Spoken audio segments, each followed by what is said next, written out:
बहुत लोगों को ये कन्फ्यूज़न रहती है कि उनकी कुंडली के अंदर कुछ घरों में तो ग्रह की प्लेसमेंट है, लेकिन कुछ घरों के अंदर ग्रह की प्लेसमेंट नहीं है, तो उनका रिजल्ट वो कैसे देखें।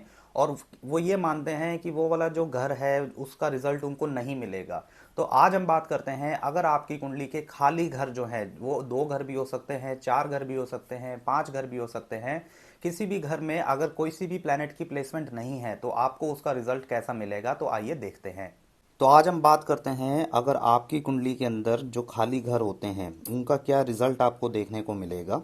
तो इसके लिए सबसे पहले तो आपको अपनी कुंडली बना लेनी है। किसी भी ऑनलाइन सॉफ्टवेयर से आप अपनी कुंडली बना सकते हैं। कुंडली बनाने के लिए आपको 3 चीज़ों की मेजर रिक्वायरमेंट रहेगी: आपका date of birth, time of birth और प्लेस ऑफ बर्थ। ये 3 चीज़ें जब आप डालेंगे, इनपुट करेंगे, तो उसके बाद आपके पास इस तरह से आपके पास एक कुंडली आ जाएगी। कुंडली में भी आपको देखना है D1 चार्ट, क्योंकि जो मेजर चार्ट होता है, जो सब चार्ट से ऊपर होता है, तो उसको हम D1 चार्ट भी बोलते हैं और उसको लगन चार्ट भी बोला जाता है। तो इस तरह से आपके पास वहाँ पे कुंडली आएगी। अब देखिए, कुंडली के अंदर आपको ये टोटल 12 घर दिखेंगे। जैसे ये फर्स्ट हाउस होता है, ये सेकंड हाउस है, third house, fourth house, fifth house, ये सिक्स्थ हाउस होता है, ये सेवन्थ हाउस है कुंडली का, ये एट्थ हाउस होता है। तो ऐसे ये सारे हाउसेज होते हैं। नाइन्थ हो गया, टेंथ हो गया, इलेवेंथ हो गया और ये ट्वेल्थ हो गया। तो ये 12 घर कुंडली के अंदर होते हैं। और जो टोटल राशि कुंडली के अंदर होती हैं, एस्ट्रोलॉजी के अंदर जो राशि हम कंसीडर करते हैं, वो टोटल 9 राशि हम कंसीडर करते हैं। 9 राशि जैसे 1 नंबर एरीज राशि होती है, फिर उसके बाद 2 नंबर है, 3 नंबर है, ये जैमनाई राशि होती है, 4 नंबर कैंसर आपकी मून की राशि होती है। उसके बाद 5 नंबर राशि आपकी लियो, ये सन इसके लॉर्ड होते हैं। उसके बाद 6 नंबर राशि, उसके बाद 7 ये भी वीनस की राशि होती है, 8 ये मंगल की राशि होती है, स्कॉर्पियो। उसके बाद 9 नंबर ये गुरु की राशि होती है और सेजिटेरियस। उसके बाद 10 और 11 मकर और कुंभ, ये दोनों राशि जो होती हैं शनि की राशि होती हैं। और ये जो 12 नंबर राशि होती है, ये गुरु की राशि हम इसको कंसीडर करते हैं। तो आपको ये सबसे पहले पता होना चाहिए कि आपको ये 12 की 12 राशि जो है, इनके बारे में आपको पता होना चाहिए कि कौन कौन सी राशि, कौन कौन से घर और कौन कौन से ग्रह जो हैं इस राशि को रूल कर रहे हैं। क्योंकि इन सभी राशि के अंदर इनके रूलर होते हैं। जैसे 9 ग्रह तो मैंने आपको बताया, 9 ग्रह के साथ साथ 12 राशि भी होती हैं। अब 12 राशि के अंदर अगर हम देखेंगे कि जैसे अगर हम इन सभी राशि को हम यहाँ पे रख देते हैं, तो यहाँ पे कोई भी राशि हो सकती है। एग्जाम्पल के लिए मैं ले रहा हूँ कि अगर आपकी कुंडली के फर्स्ट हाउस में 1 नंबर राशि है, ठीक है, तो बाकी की जो राशि होंगी वो आप इसको मेंशन कर सकते हैं। तो सेकंड हाउस में 2 नंबर राशि आ जाएगी, फिर 3 नंबर आएगी, फिर 4 नंबर राशि आ जाएगी, 5 नंबर, 6 नंबर, 7 नंबर, यहाँ पे आठवें घर में 8 नंबर, 9, 10, 11 और ये 12। तो इस तरह से आपको यहाँ पे राशि मेंशन दिखेंगी। तो इसको हम ये बोलेंगे कि ये वाली जो कुंडली मैंने एग्जाम्पल के लिए बनाई है, ये मेष लगन की कुंडली है। और इस कुंडली के जो लॉर्ड बनते हैं वो मंगल बनते हैं, क्योंकि 1 नंबर जो राशि है ये मंगल की राशि हम कंसीडर करते हैं। आपकी कुंडली में यहाँ पे कोई भी राशि हो सकती है, 1 से लेके 12 तक कोई भी नंबर हो सकता है। तो आपको अभी वो कंसीडर नहीं करना है, उस पर हम आएंगे, उसका भी एक रोल है, लेकिन वो मैं अभी आपको बाद में बताऊंगा। अभी आप ये समझिए कि आपकी कुंडली में जो खाली घर होते हैं उनको आपको कैसे इंटरप्रेट करना है, उनको आपको कैसे समझना है। क्योंकि बहुत बार लोगों का ये सवाल होता है कि हमारी कुंडली के अंदर कुछ घर खाली हैं तो उनका हमें रिजल्ट नहीं मिलेगा क्या। तो ऐसा नहीं होता है, ऐसा बिल्कुल भी नहीं होता है। हर ग्रह की, हर घर की अपनी एक इम्पोर्टेंस होती है और हर घर उसी तरह से काम करता है। तो यहाँ पे मैं कुछ चीज़ें आपको बताऊंगा, तो वो अप्लाई करके आप देख सकते हैं कि उस खाली घर का, जहाँ पे कोई भी ग्रह की प्लेसमेंट नहीं है, सिर्फ राशि का नंबर लिखा है, तो उसको आप कैसे रीड कर सकते हैं, या उसको आप कैसे कंसीडर कर सकते हैं, या कैसे आप उसको डिकोड कर सकते हैं। तो यहाँ पे आपको ये देखना है। देखिए, अब यहाँ पे टोटल 12 घर हैं और 9 प्लैनेट हैं। अगर हम हर घर में एक प्लैनेट भी यहाँ पे लॉजिकली रख देते हैं, तो उसके बाद भी आपके पास 3 घर यहाँ पे हमेशा खाली रह जाएंगे। ठीक है, 1 से लेकर 9 तक तो हम यहाँ पे प्लेनेट अगर डाल देते हैं, उसके बाद आपके पास 3 घर तो हमेशा खाली रहेंगे ही रहेंगे। तो ऐसा नहीं होता है कि आपको उन घरों का रिजल्ट नहीं मिलेगा, या उनका कोई अस्तित्व नहीं है, या उनका कोई रोल नहीं है आपकी लाइफ में। हर घर आपकी लाइफ को एक एस्पेक्ट के बारे में बताता है, लाइफ का जो डिफरेंट डिफरेंट एस्पेक्ट है। जैसे पहला घर, ये जो बीच के घर होते हैं, ये केंद्र भाव इनको बोला जाता है। तो पहला घर आप खुद हो गए, चौथा घर हो गया आपकी मदर का, आपकी प्रॉपर्टी का, आपके व्हीकल का, आपके सुख भाव का। 10th हाउस हो गया आपके काम करने के तरीके का, आपका स्टेटस का, आपका आपकी अथॉरिटी का। सेवन्थ हाउस हो गया आपके बिजनेस पार्टनरशिप का और आपके स्पाउस का और इन जनरल दूसरे लोगों का, कि आप दूसरे लोगों से कैसे बिहेव करेंगे। तो इसी तरह सभी जो घर हैं वो अलग अलग लाइफ के एस्पेक्ट के बारे में बताते हैं। तो हम मान के चलते हैं फॉर एग्जांपल, यहाँ पे देखिए कुछ चीज़ें आपको कंसीडर करनी होंगी। अगर कोई भी घर आपको खाली मिलता है तो उसके अंदर उसका ये मतलब नहीं होता है कि उसका कोई रिजल्ट नहीं है, ठीक है। अब यहाँ पे सबसे पहली चीज आपको ये देखनी है कि उस घर के रूलर कौन है। कोई भी प्लेनेट उस घर, फॉर एग्जांपल आपको मैं मान के चलता हूँ कि कुंडली के अंदर आपका सेवन्थ हाउस जो है, जो सेवन्थ हाउस है इसके अंदर कोई प्लेनेट नहीं है, ये ब्लैंक है, ठीक है। बाकी के घर के अंदर प्लेनेट वहाँ पे पॉजिटिव है, लेकिन सेवन्थ हाउस के अंदर कोई प्लेनेट नहीं है। तो आपको वहाँ पे क्या करना है, सबसे पहले वहाँ पे साइन देखना पड़ेगा कि वहाँ पे साइन क्या है।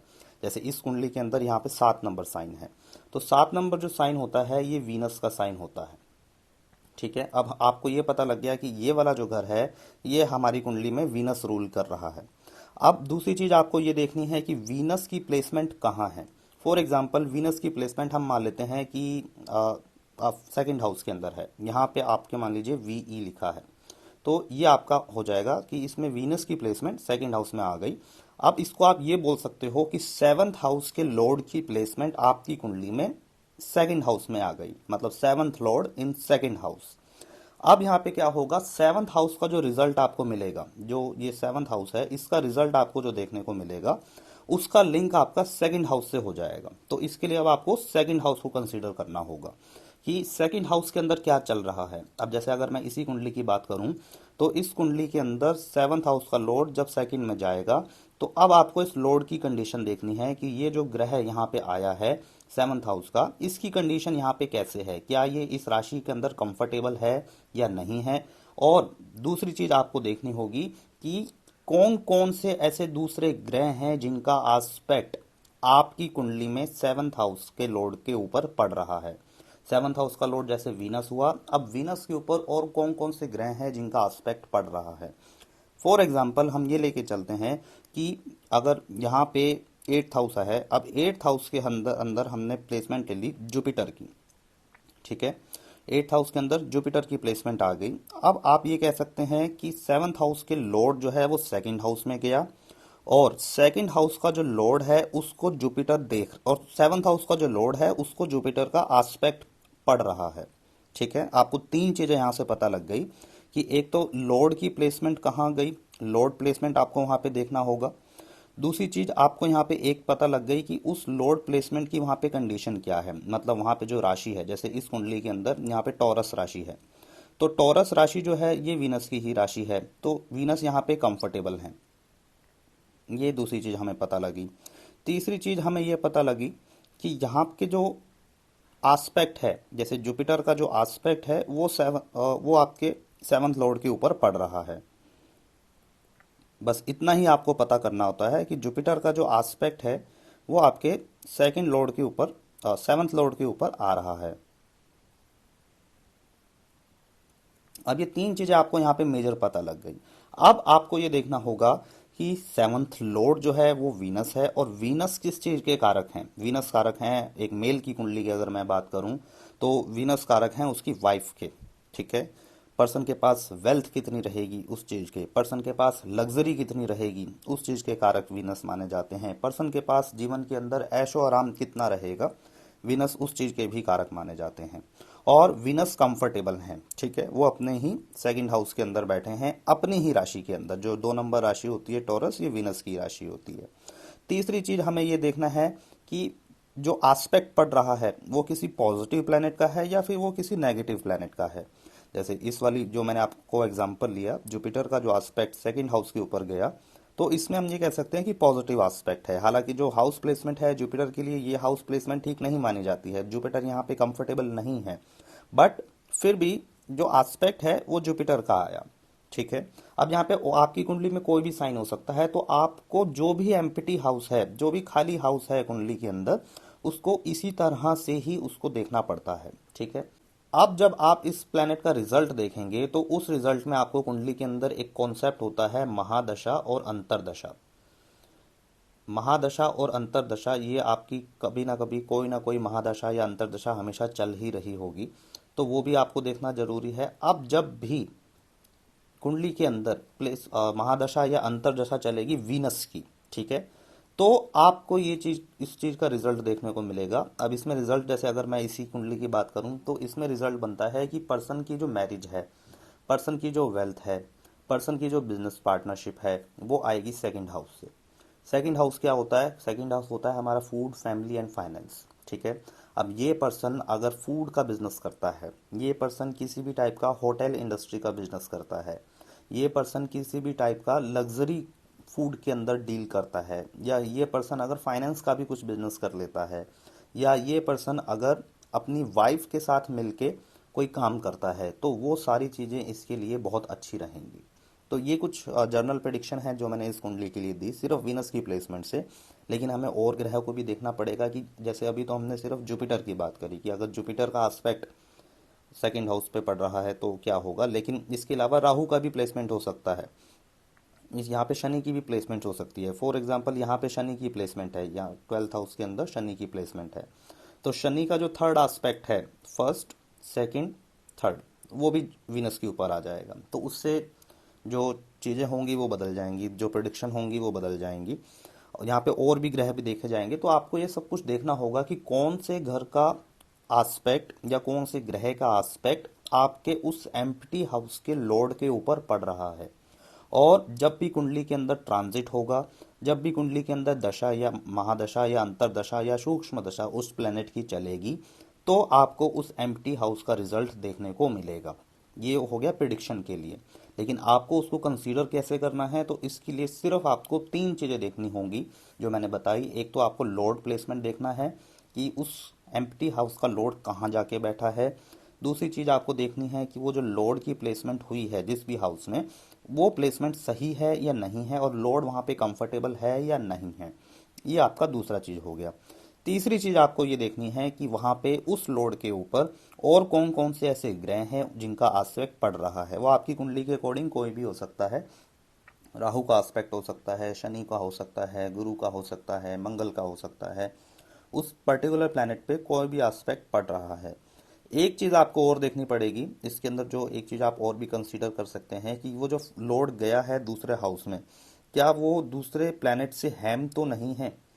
हैम का मतलब होता है, जैसे अगर मैं ये इसी एग्जांपल के तहत बात करूं, तो इसके अंदर क्या था कि हमारा जो लॉर्ड है सेवन्थ हाउस का, वो सेकंड हाउस में गया। अब अगर यहाँ पे हम नेगेटिव प्लैनेट ले लेते हैं, नेगेटिव तो मैं नहीं बोलूंगा, लेकिन हम थोड़े ऐसे प्लैनेट ले लेते हैं जिनको क्रूर माना जाता है, जिनके रिजल्ट को हम जनरली ठीक नहीं मानते हैं। फॉर एग्जाम्पल, अगर कुंडली के, अगर उस लॉर्ड के एक घर आगे और एक घर पीछे, जैसे ये वाली जो कुंडली है इसमें एक घर आगे ये बना, दूसरे के बाद तीसरा आएगा, तो यहाँ पे अगर हम राहु की प्लेसमेंट करते हैं और एक घर पीछे, जैसे ये जो है सेकंड हाउस हो गया, यहाँ पे अगर हम शनि की प्लेसमेंट कर देते हैं तो ये दोनों क्रूर माने जाते हैं। अब क्या हुआ है कि 7th हाउस का लॉर्ड सेकंड हाउस में तो गया है, लेकिन वो हैम हो गया है क्योंकि वो अपना रिजल्ट देने में बाध्य हो गया है। वो फुल पोटेंशियल पे अपना रिजल्ट नहीं दे रहा है। वो रिजल्ट देना तो चाहता है, जो जो सेकंड हाउस और 7th हाउस से जो सिग्निफिकेंस हैं उसके अकॉर्डिंग वो रिजल्ट देना चाहता है, बट थर्ड हाउस का सपोर्ट उसको नहीं मिल रहा है, फर्स्ट हाउस का सपोर्ट उसको नहीं मिल रहा है। इस वजह से प्रॉब्लम देखने को मिलेगी। जो रिजल्ट आएंगे वो 100% पे ना आके 30%, 40%, 50% तक रिजल्ट आपको देखने को मिलेंगे। तो इस तरह से आपको एम्प्टी हाउस के रिजल्ट को देखना होता है। तो जैसे कि हमने बात किया कि अगर आपकी कुंडली के अंदर ग्रहों की प्लेसमेंट नहीं है कुछ घरों में, तो उसका रिजल्ट आपको कैसे देखना है। सबसे पहले तो आपको वहां पे देखना होगा कि वो जो लॉर्ड है उस घर का वो कहाँ पे गया है। दूसरी चीज आपको देखनी है कि वहां पे वो लॉर्ड कंफर्टेबल है या नहीं है। तीसरी चीज आपको देखनी है कि उस घर के ऊपर और कौन कौन से ग्रहों का एस्पेक्ट पड़ रहा है। तो ये सब चीजें जब आप मिला के देखेंगे तो आपको उस घर की वर्किंग या उस घर का जो फलित होगा वो क्लियर हो जाएगा। इस चैनल को आप सब्सक्राइब कर सकते हैं, वीडियो को लाइक कर सकते हैं, क्योंकि यहाँ पे आपको डिटेल नॉलेज मिलेगी कि कौन कौन से घर में कौन कौन से प्लैनेट का क्या रिजल्ट आपको देखने को मिलेगा। और भी बहुत कुछ है जो मैं यहाँ पे आपके लिए लेके आऊँगा।